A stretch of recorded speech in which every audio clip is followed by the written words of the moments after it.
What I don't hear being talked about now is why. Why is it such a turn on? Violence? Yeah, in terms of the kids going, whether it's on the Nintendo or the film. Why is that such a turn on? I don't know. I really don't.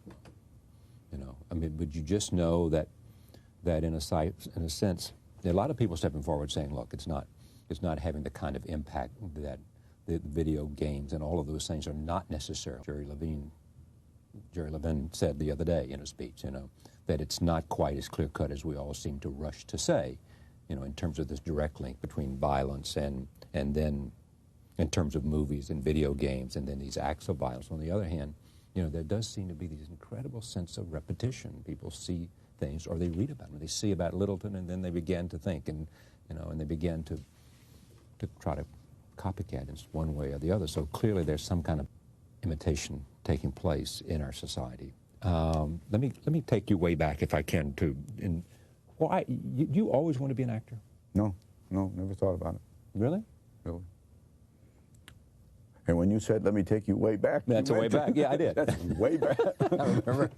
But it is. I'm back to the '60s.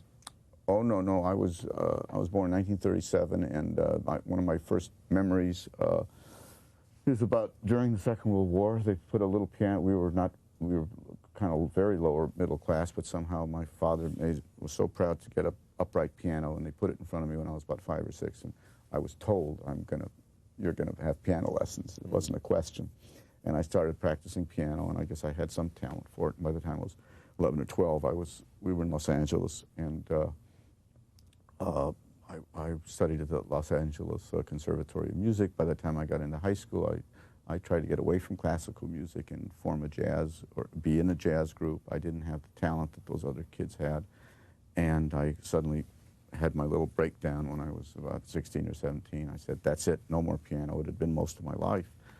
And coupled with the fact that I was not a good student, I probably would have been termed ADD today. In those days, they just called it, he's a daydreamer.